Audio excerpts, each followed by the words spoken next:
Yeah, so we begin with Morocco.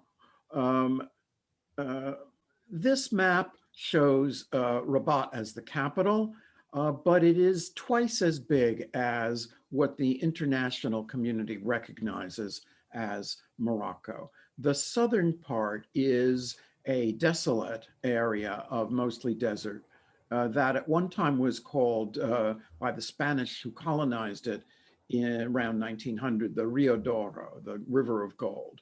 And then the Western Sahara. Um, it was invaded and taken over by Morocco in the 1980s. And there is a sort of a guerrilla movement resisting them.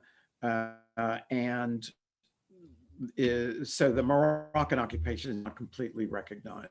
The area has very few people. It's one of the least habited in terms of density places in the world other than the Arctic and the Antarctic. It has, however, a lot of wealth in the form of phosphates, which are used in many uses, including industrial uses, most notably fertilizer. So it's actually worth having. There are about 33 million people in Morocco. It is the 38th most populous country on earth. Although Rabat is the capital, the largest city is Casablanca, which is on the coast and is an important port. The language is Arabic of a particular kind associated with the Maghreb, which is the Western North African Islamic set of countries, Algeria, Tunisia, Morocco. The colonial power until the 1950s was France, although France didn't really occupy it for that many years. But the second language has been French because that was what the colonial language was. That was the first foreign language taught in schools. That was the language of elite private schools. Obviously, as with much of the rest of the world, English is to some extent replacing it. So it really didn't become a French colony totally until 1907. And the French invaded and took it over partly to protect Algeria and Tunisia, which were their colonies from the early 19th century, and to protect it partly against the Spanish. The Spanish occupied the northern part of Morocco, and as we'll see, there are a couple of little tiny vestiges left. Uh, in the Middle Ages, Morocco was ruled by different dynasties and tribes, a Berber and Arab kind of uneasy alliance. And to this day, in the interior, the people are, everybody speaks Arabic because that's what's taught in the schools, but many of them also speak Berber, which is a different language, and consider themselves somewhat different from the Arabs of the coast. The height of the links between Morocco and Spain are from 1085 to 1250, when two Moroccan dynasties invaded the Islamic part of Spain because they were afraid that they were falling under Christian influence. As we'll have occasion to remark, Spain was taken over by the Arabs from North Africa in 711 AD. Some Muslim presence persisted until 1492 with the fall of Granada to the kings of Aragon and Castile. In between, the turning point is this period of 1085 to 1250, when Islam was gradually being hemmed in and eventually defeated by the various Christian kingdoms. The reason it took so long was not only that they were fairly evenly matched, but divisions among both sides. But before we get to that, let's look at one of the most scenic places in Morocco, which is a remnant of very far from the Islamic era, the city of Volubilis, near modern Meknes in Morocco. And this is a Roman city, although it was founded quite a long time before the Romans but probably by the Phoenicians who reached North Africa as well as Spain in the as early as the 2nd century BC. This city on this particular site was created by the Romans in the 3rd century BC, when the Romans were first expanding into Africa. It was the capital of the Roman province that was called Mauritania. Mauritania is actually a state south of Morocco, and this name lends itself to the Spanish term for Arabs from North Africa, Moors, Moros. And Moor is a term, you obviously find it in Shakespeare, and is a kind of, not completely pejorative, not completely complimentary term for Muslims generally, but particularly those of North Africa. But the Roman name for this province was Mauritania. It was occupied for about 10 centuries. It would be abandoned in probably the 6th or 7th century. It's a magnificent site, as you can see, and it has a lot of mosaics. It provides a good picture of everyday life. It has the remnants of stores, of houses, of stables, and of course of public buildings. And you see here the gate to one of the entrances. The height of the prosperity of this city would have been in the 1st to 4th centuries AD. The Roman ruins in North Africa, and there are quite a lot of them, are fascinating because they're usually in the middle of nowhere, unlike, say, the Roman ruins of Tarragona in Spain, or the stadium in Arles, or the famous triumphal arch in Orange. Both Arles and Orange are in Provence, to say nothing of Rome itself, are in cities. In other words, a modern city was built up on top of the Roman city. But in this case, as with Timgad, a Roman city in Algeria, or Leptis Magna, a magnificent Roman city in Libya, it's deserted. And it's a little bit like some of the Greek ruins in Italy, if you visited Selinunte or Segesta, which are, again, kind of in the middle of nowhere, only these are more so. The city of Meknes, which we'll get a brief glimpse of shortly, is not far away, but there's nobody living right up against this, this excavated city. The important thing I'd like to emphasize is the fact that the Roman world was centered around the Mediterranean. The further you got from the Mediterranean, the less Roman you got. The Romans themselves recognized this.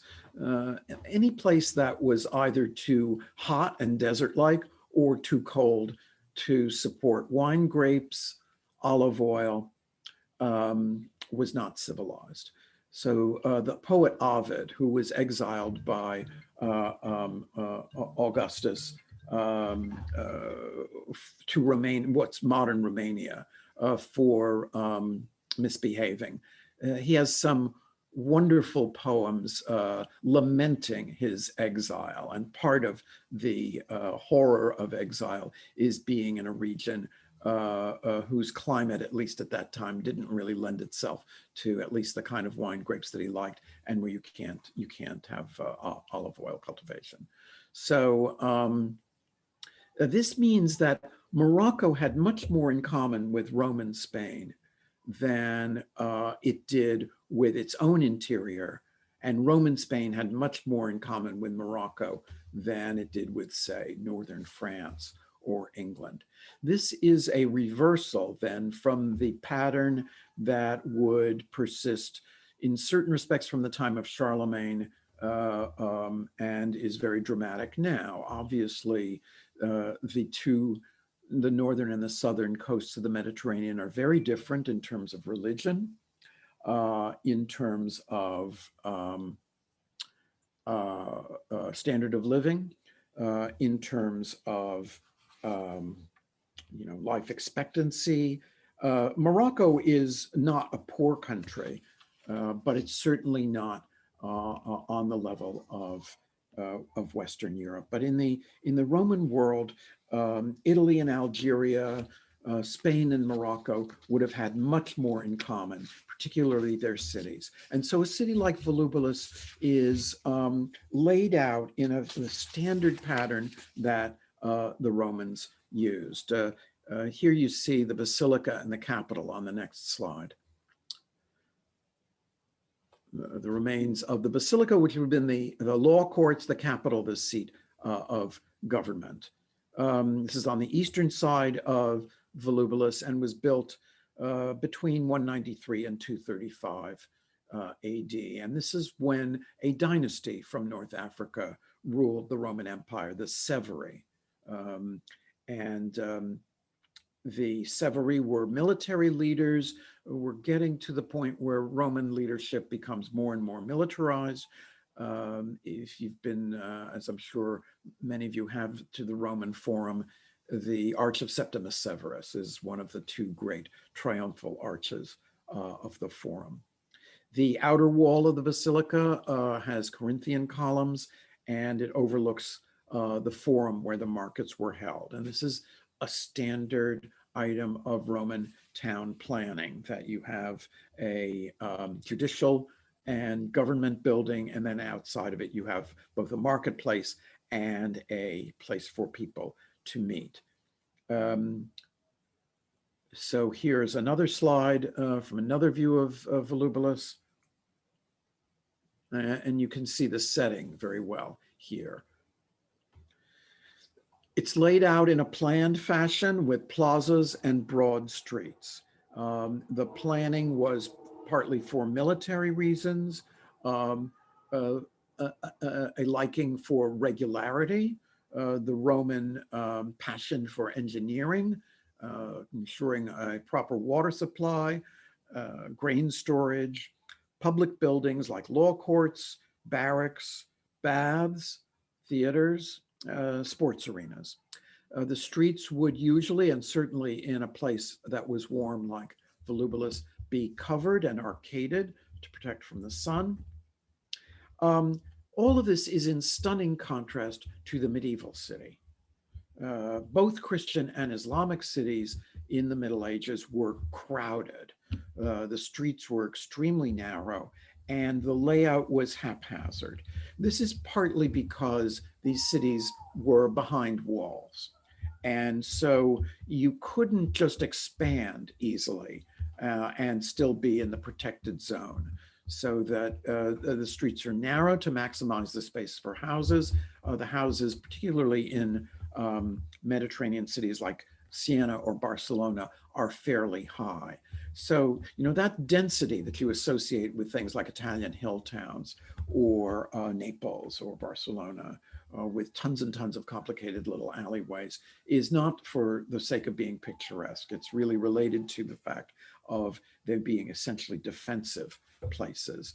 No longer, Barcelona tore down its walls in the 19th century, as so many European cities like Paris did, but that was the original purpose. And Islamic towns are even more crooked. The Medina of Fez and Marrakesh, where really you have to have a guide or otherwise you'll get lost. The Islamic city is particularly organized around these very dense neighborhoods. Just a slide to show the similarity of the kind of Islamic heritage of Spain. On the left is Meknes, the town that is closest to Volubilis. And on the right is Morelia, which is between Saragossa and Valencia. It's in Aragon, or the northern province of Valencia. And, in the case of Morelia, you can see that there's obviously a fortress on top, but there was at one time in Meknes. Both cities, the way you visit them are to start at the top and walk down, to get somebody to drive you up and walk down. You can see these are very similar places. The buildings were actually built, the ones in Morelia, apart from the castle and the walls, are relatively modern. So they're not built as Arab buildings, but they're in a Mediterranean style that is similar on either side of the coast. And we're going to come back to the similarities between Morocco and Spain. But at the end, we'll actually talk about food and some of the food borrowings. A slide of the mosaic, one of the mosaics in Volubilis. North Africa has marvelous mosaics, as does Spain. So the Roman Museum in Tarragona has some magnificent mosaics. There are mosaics in the Roman museums in Tunisia as well. The Roman domestic plan has a plain exterior, and then lots of courtyards, gardens, and servants' quarters, living quarters, retail space, storerooms are sort of mixed up, but the splendor tends to be inside and not outside. We'll now take a look at a brief, and by brief, I mean like 2 minutes video kind of tour of Volubilis.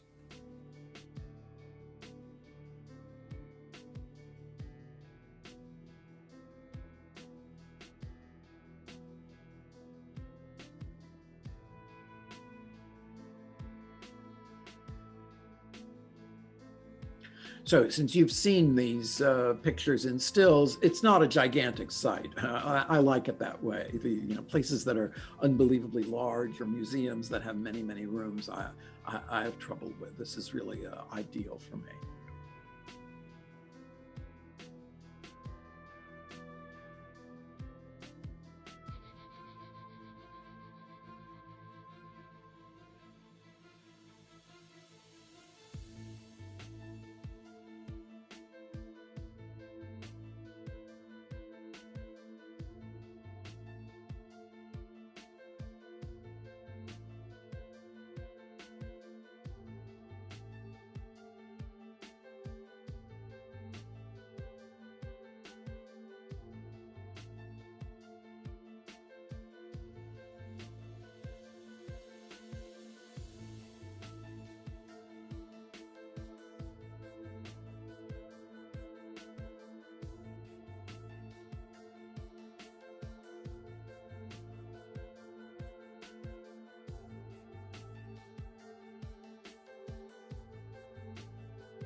So we now move to the Middle Ages.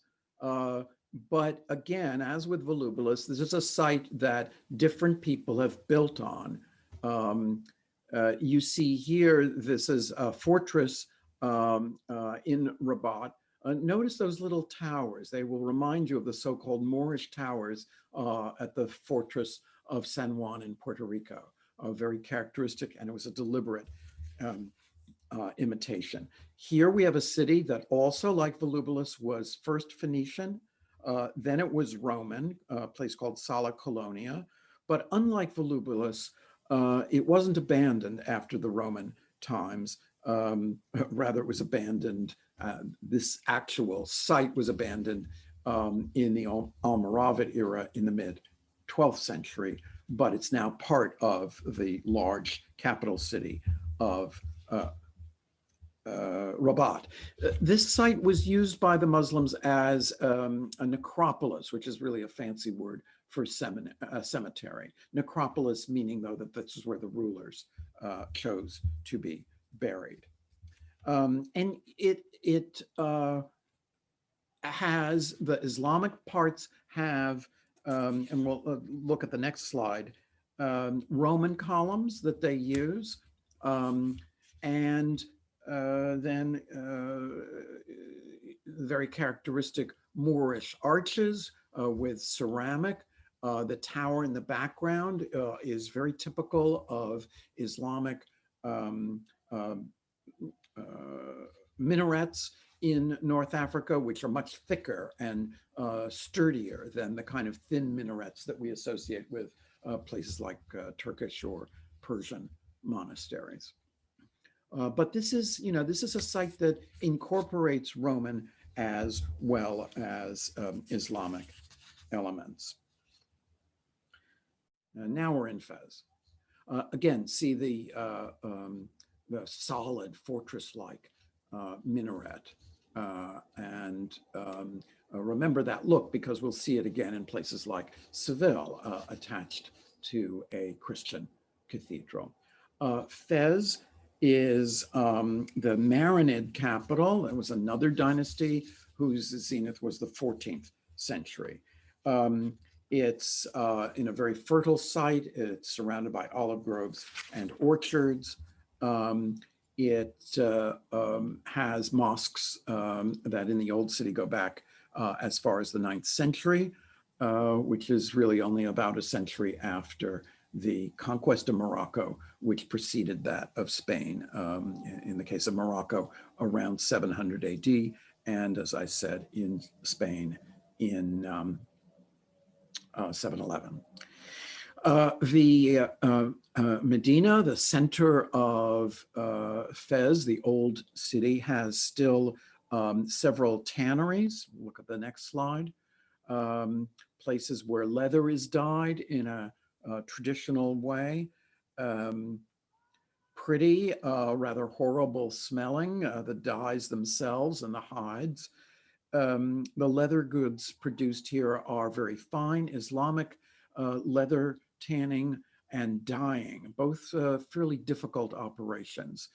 I had some experience with this because I did my dissertation research in Spain, in a town north of Barcelona called Vic, V-I-C.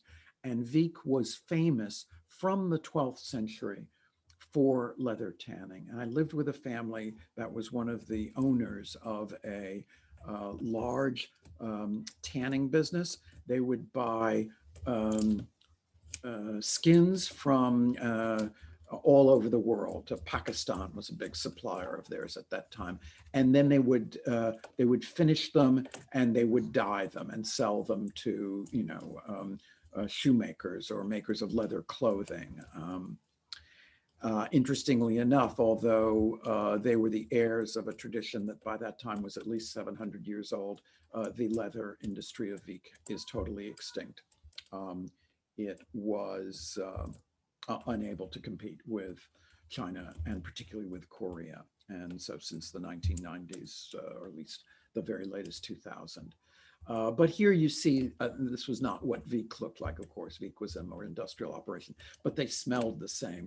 When I visited Fez, I felt like it was, how smells give you associations, even ones that are not all that pleasant. It smelled like Vic circa 1975 when I worked there. A little more luxurious look. The next slide shows the entrance to the Royal Palace of Fez, and this is in a kind of modern North African eclectic style, typical of constructions, and we'll see a couple others.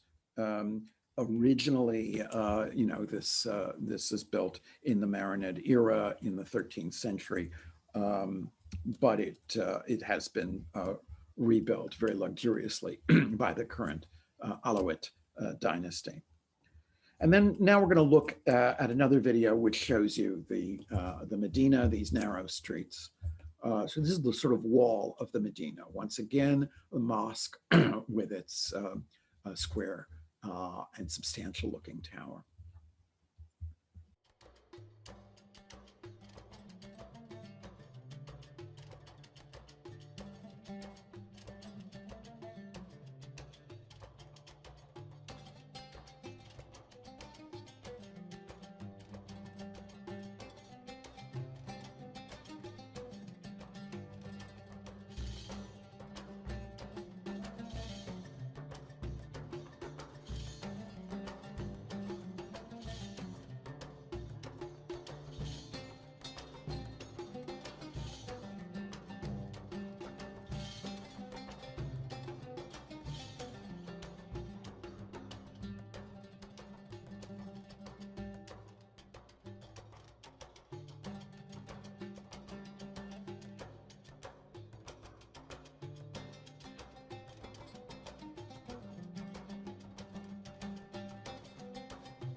And you see how the stores are the same. The tendency for Islamic cities is to organize by craft. So the copper makers, the brass smiths, the silversmiths will be in the same area, and it's a little bit like there are remnants of this in, say, the Diamond District of New York. The retail idea there being that if you want copper pots, then you'll come to this quarter, rather than every area having its own set of services. There's some that are concentrated in one place, so that even if you don't buy from me and you buy from my neighbor, at least we get to share the number of people who are around, and those people who are around are actually looking to buy. They're less likely to be just sort of browsing. They've come to the street of the coppersmiths for a purpose. All right, so now we go to Chefchaouen, the Blue City, as it's called, for obvious reasons. There's no clear reason why it was painted blue, but a lot of these cities, the buildings are painted in one color or a variety of colors.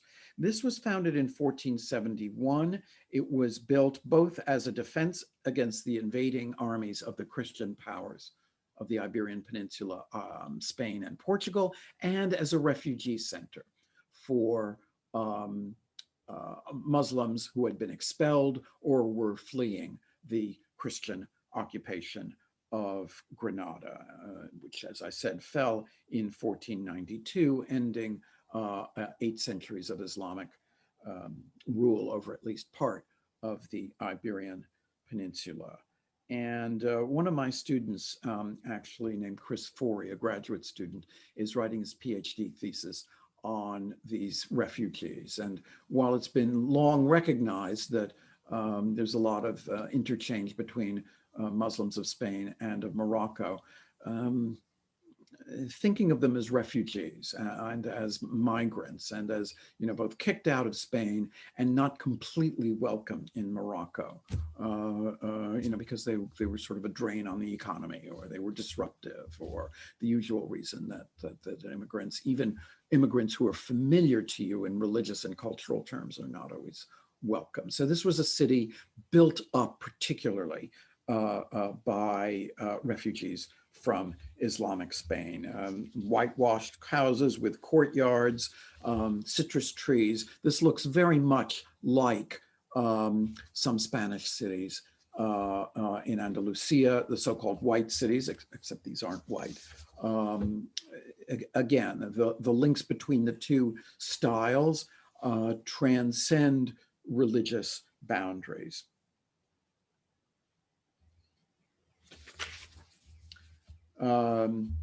If you ask locals why the city is blue, there are all sorts of different answers. It symbolizes the sky or heaven, that blue repels mosquitoes, that blue attracts tourists. None of these provide an absolutely convincing reason, but it is a wonderful look, particularly when the sun is out. Remnants of the reverse phenomenon, the Spanish attempts to invade Morocco and take it over, are 2 tiny places called Ceuta and Melilla. You can see Gibraltar, which belongs to Great Britain since the War of the Spanish Succession, 1700 to 1714. Ceuta and Melilla go back to the 15th century. To the period when after or as part of the conquest of Granada, Spain tried to take over Morocco. And as I said at the opening, at one time it had all of northern Morocco, including Tangier and Tetuan and places like that. This is what remains to them. And now these cities are really in the news because they're the object of refugee migrant destinations, because they are technically part of the European community. So once you're in Ceuta, then you are in Europe, and you have a certain kind of freedom of movement, although the Spanish authorities are hardly really giving very much facility. But these cities now are sort of semi-besieged by the new migrations. We end with, oh no, I think we have Casablanca after Marrakesh, but we move to Marrakesh now. Founded in 1062, capital of the Almoravid Empire. And the Almoravids and the Almohads, and we'll look at a map in part two, were, I don't want to use the word fundamentalist, but certainly religious advocates of a return to a pure and more austere kind of Islam. And they blamed the weakness and collapse of Islamic power in Spain, or Al-Andalus, as Spain was called in Arabic, on the degeneracy, the materialism, the luxury-loving ways of the rulers. And they proposed, an extremely austere and intolerant form of Islam in its place. Here we're in the narrow streets of the Medina of Marrakesh. And I think the next slide is of the spice market, if I'm not mistaken. Yeah, so spices, including dyes. And this is very medieval. In the Middle Ages in Europe, the word spices covers edible condiments, but also aromatic substances that might be used for perfume, dye stuffs like madder, which is a blue dye, and medicines. We'll look at some of the similarities between Spanish and Moroccan food, but one of the big differences is that Spain has very, very little in the way of spices, and Morocco has just tons of them. The amounts that people buy seem to be what would be a year, if not a lifetime supply for people on the other side of the Straits of Gibraltar. Another difference is the tagines that are used to cook. So, we have on menus something called chicken tagine, but it's called that because it's chicken cooked in a kind of a medieval sous vide. It's a clay pot that allows you to control how much heat escapes, how much steam escapes. And it allows for even and slow cooking. And also they're portable. So you can have tagines carried on a kind of portable brazier of coals. And indeed, you have food stands all over Marrakesh. In the main plaza, they have these elaborate restaurants that are disassembled every night. And so they're really glorified food stands. We've got a video of Marrakesh, I believe. And notice again, the Islamic, one of the most famous minarets in the world. And one of the most beautiful too.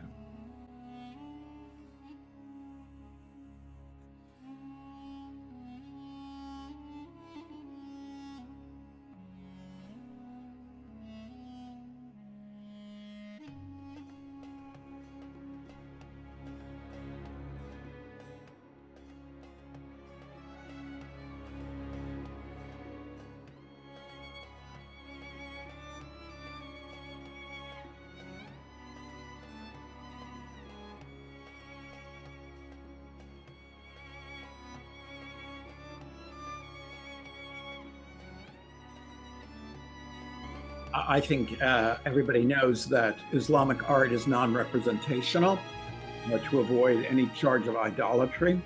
And so they make up for this absence of, portrait or human form by an extraordinary virtuosity with abstract patterns, tile, stucco, and stone sculpture.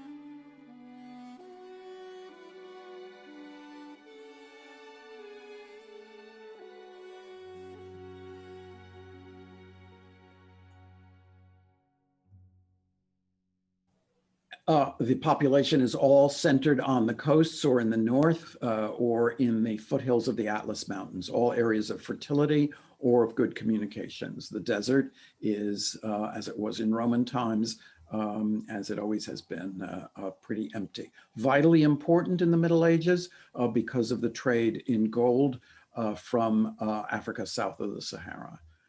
So there are fortresses, all sorts of remains of strategic places, because much of the gold that made its way into medieval Christian Europe came from areas that are now Mali, northern Ghana, and that area, particularly along the Niger and the Senegal rivers. We move to Casablanca.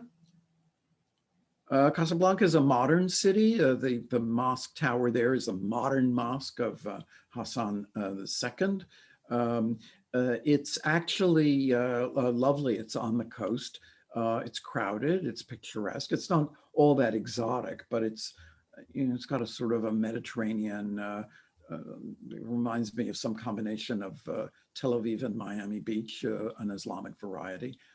Here's the Mosque of Hassan II. And here again, we have a modern building built in a, certainly in a traditional style, but obviously modern. It's not the largest mosque in the world. It's like number 2 or number 3. And the interior slide shows, again, that level of extraordinary ornamentation and design that is a substitute, putting it too pejoratively, is a different aesthetic from that of, like, if this were a Christian cathedral, you'd have sculptures of saints and of other holy figures. And then finally, and this time it is finally, the city of Essaouira. Essaouira, formerly known as Mogador, is on the Atlantic coast, and it was a great port replaced by Casablanca at the end of the 19th, beginning of the 20th century. It's, again, a site that was settled by the Phoenicians and then the Carthaginians, whose center was more in what's now Tunisia. And it had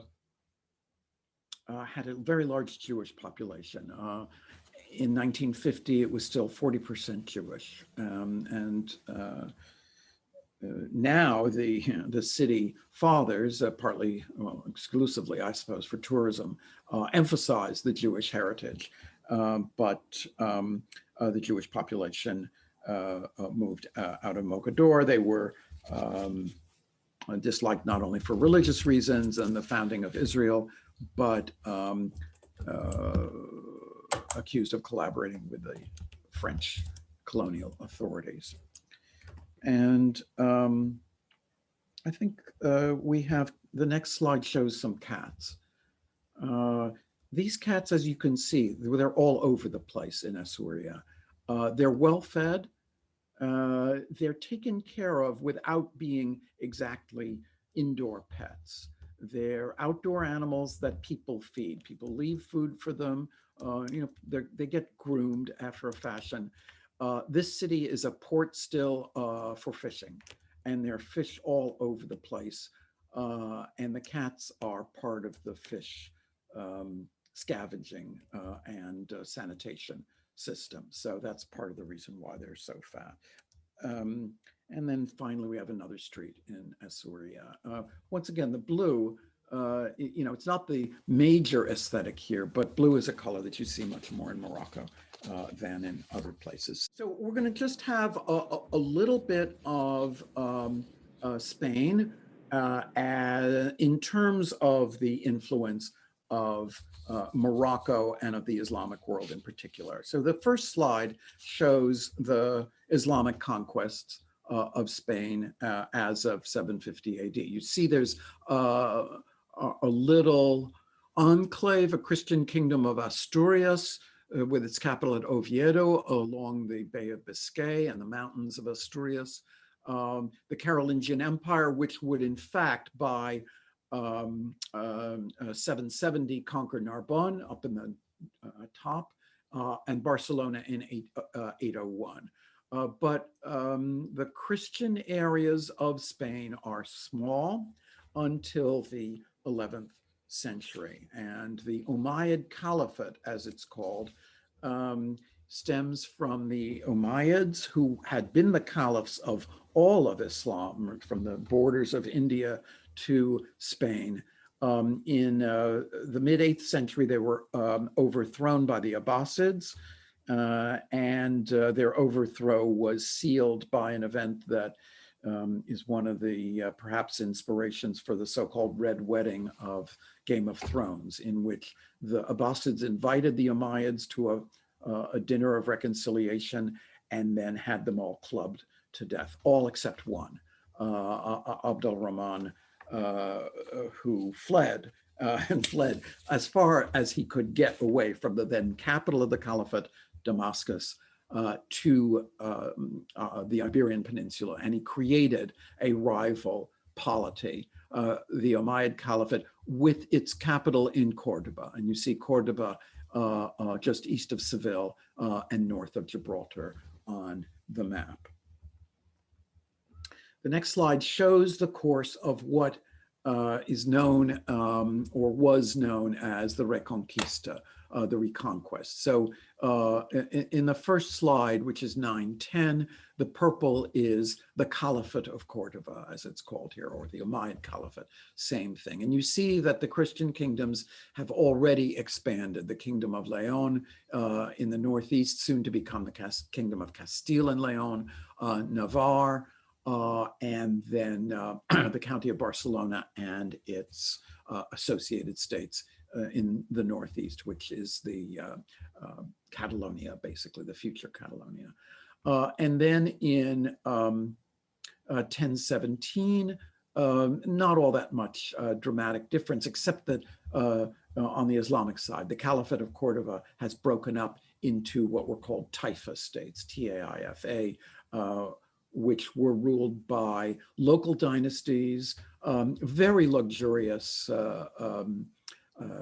lifestyle, but not very militarily powerful. So even though the Islamic part of Spain at this time is much larger, they are paying tribute, extortionate blackmail in gold, to the Christian states, which are able to play them off against each other and to blackmail them. So in the year 1010, actually, an army from Barcelona got as far as Cordoba and sacked it. They couldn't hold it. They had no hope of keeping it, but they returned with a huge amount of treasure and plunder. On the bottom left, Spain in 1150, you can see that now the line of the Islamic occupation is much smaller, the purple part, and that Portugal has started to take shape in the west. And in the mid-13th century, by the end of the 13th century, the only Islamic area is the Kingdom of Granada, which would last for another 200 years, but largely because it was in the interests of the kings of Castile to let them continue and to get treasure from them. So reasons why the Muslims are weaker than the Christians, well, we don't really have to go into that. But we shouldn't think of the Reconquest as some kind of centuries-long campaign. There's an awful lot of collaboration, blackmail, extortion, dependence. The epic El Cid, the first great piece of literature in Spanish, is about a real person buried in Burgos, a warrior who fought for the King of Castile, feuded with the King of Castile. For a while, he allied himself with the Islamic ruler of Valencia. And his career is more typical of the Spain of this era than the notion of a perpetual reconquest. So the two attempts were made to rally Islamic Spain, to strengthen it, to do something about its apparent decadence. One, and these were two tribal groups from Morocco who came across the Straits of Gibraltar in order to rescue and to toughen up Islamic resistance. The Almoravids, who invaded in 1085 and by 1150 had become themselves ineffective, and the Almohads, who invaded in 1150 and were defeated by the mid 13th century. I hope you don't mind my making a plug for our new colleague who will start in the history department at Yale, coming from the University of Michigan in January of 2022. His name is Hussein Fancy, Fancy, and he is a scholar who studies both Spain and Morocco. He did a fascinating book, wrote a fascinating book called The Mercenary Mediterranean, which is about Islamic mercenaries in the service of the kings of Aragon.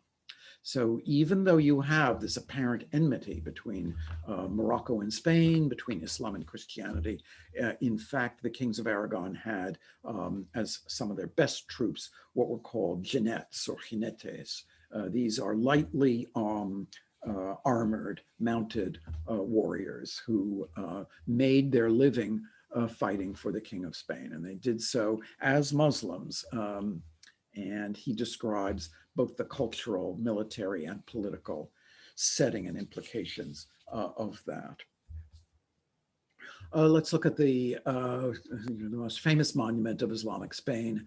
This is the Cathedral of Cordoba. So it is what was originally a mosque built in the 9th century, but notice that it has Roman columns. Some of these are built by the Islamic rulers, and some were used. If you have Roman ruins, that's what ruins are for, is to use their columns and their pieces. This is an interesting view because you see the mosque was a forest of these red and white arches. And in the center of it, on the left, is a Christian cathedral built in more or less late Gothic style. The Emperor Charles V was supposed to have said to the Bishop of Cordoba, you've ruined one of the great monuments of the world, and by building this kind of Gothic excrescence in the middle. But really, the mosque was so gigantic and with so many hundreds of arches that you don't, almost notice the Gothic cathedral, and it's kind of like a surprise to see this in the middle of it. Really, even more famous, perhaps than the Cathedral of Cordoba, is the Alhambra of Granada. So this is a palace complex built by the last Islamic rulers of Spain, the Nassirids, in the 13th, 14th, and 15th centuries, with gardens, cloister-like gardens, oases next to the mountains that overlook Granada, the Sierra Nevadas, as they're called.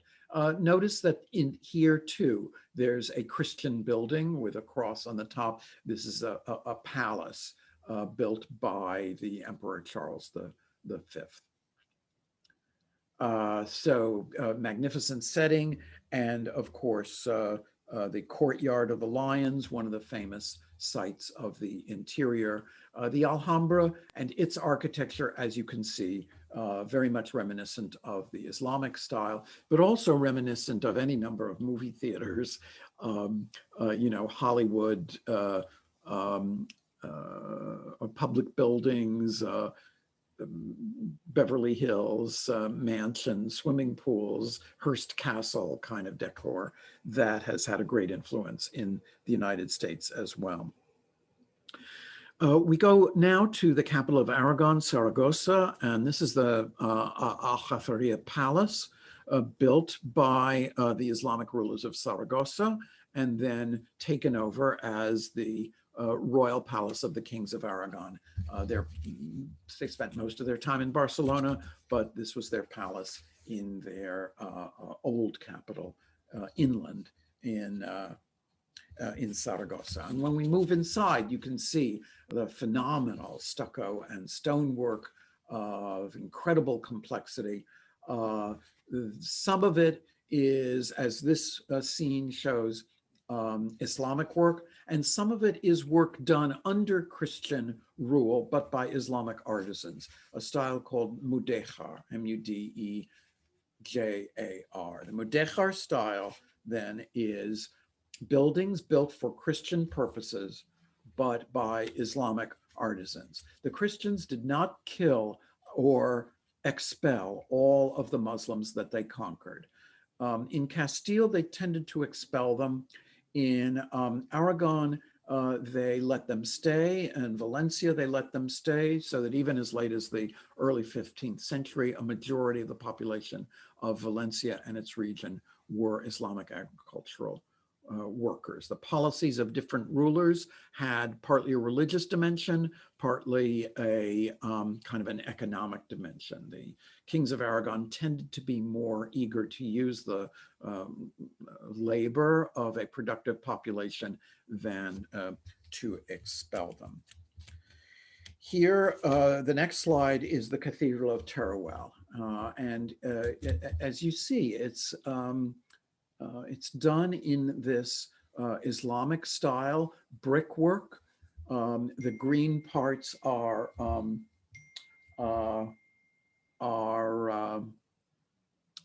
ceramic work, and it's got Romanesque arches, but this was built by Islamic artisans in a style that would not have been unfamiliar in Morocco. This would have been in the late 12th, early 13th century. Another cathedral in Aragon in the Mudechar style, the Cathedral of Tarazona. And the bell tower looks like it, except for the top parts, which are later in any event, looks very much like it could be in Morocco. And you have this kind of brickwork decoration, abstract style, and although not easily visible in this slide, ceramic tile decor. The next slide shows the tomb of the conqueror of Seville, King Ferdinand III, who died in 1252. And his tomb has Latin, Hebrew, and Arabic on it. This is not because he was a tolerant guy, but the inscriptions show his power over the Jewish and the Arabic population. His successor, Alfonso X, called himself the emperor of the three religions, but there was never any question as to which religion was the superior one. Alfonso, also known as Alfonso the Wise, was an intellectual. He had Arabic treatises on astronomy translated. He had a number of Jewish translations, often of Greek and Arabic works translated into Latin or Castilian.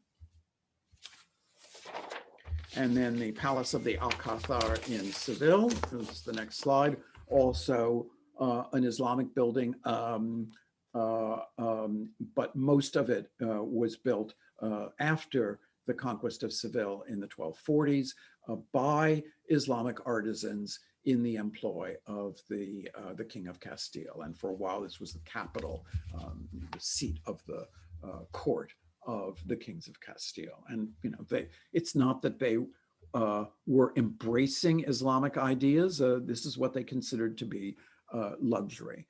And finally, the Cathedral of Seville. The Cathedral of Seville, now the Giralda, as it's called, the weather vane, the bell tower, as it now is of Seville, is an adaptive reuse of what had been the minaret of the mosque of Seville in the Islamic era. And as you see, it's very, very much reminiscent of the Almohad style of Marrakesh. So we're just going to finish with some culinary stuff, since that is part of my interests. The Moroccan influence on Spanish cuisine is partly ingredients. So Spanish cuisine got things like spinach, artichokes, eggplant, pine nuts, using raisins as a garnish, chickpea stews, rice pudding, fritters in syrup, meatballs. All of these come from Arab influence via Morocco. So they're not exclusive to Morocco. Many of these would have been eaten in Baghdad, Damascus, and other capitals of the Middle East.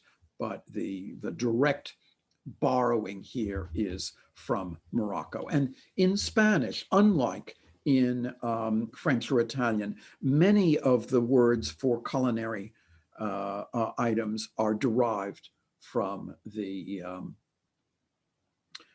from Arabic. So albondigas are meatballs. Escabeche is anything marinated in vinegar, like fish marinated in vinegar. Fideos are very short noodles. Even the word for rice, arroz. Alcachofas are artichokes. Alimbar is sugar syrup, and so forth. The French word for carrot is like, carrot, carotte, but the Spanish word for carrot is zanahoria, which is derived from the Arabic. This next slide, so this is spinach with garbanzos, with chickpeas. The next one is what's called espinacas a la catalana, but it's very much a North African aesthetic. It's spinach sauteed in olive oil with pine nuts and raisins. And in fact, I made it for some people who visited us on Saturday night. Very easy to make, by the way, and most people think it's kind of you have to toast the pine nuts. I'm not sure that they did in this version, but I think they're better that way. There's a kind of nougat, particularly popular at Christmas, called turrón. The turrón de Gijona is a soft, flaky, creamy nougat. This is straight out of the Islamic world, which has marvelous, intensely sugary desserts. Another specialty, particularly of Syria, are fruit pastes, or sometimes they're pounded thin, almost like a kind of wrap. This is called membrillo, and it's made of quince, and it's a typical Spanish, either dessert or just sweet, but it's also derived from Arabic. Now, this doesn't mean that this food is the same. As I already said, the Moroccan food has lots of spices. It's not hot spice. It's just got a lot of cinnamon, a lot of spice combinations. Spain, they have smoked paprika in some places, but it's the effects of Spanish food do not depend on spices. And on the other hand, wine and pork are integral to Spanish cuisine, and both are prohibited according to Islamic culinary law.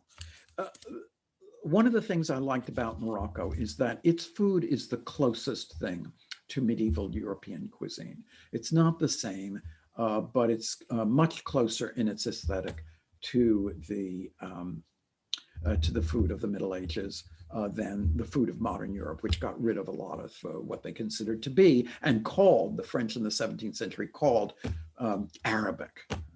This food is childish, too sweet, and Arabic. And then they went on to create modern French cuisine.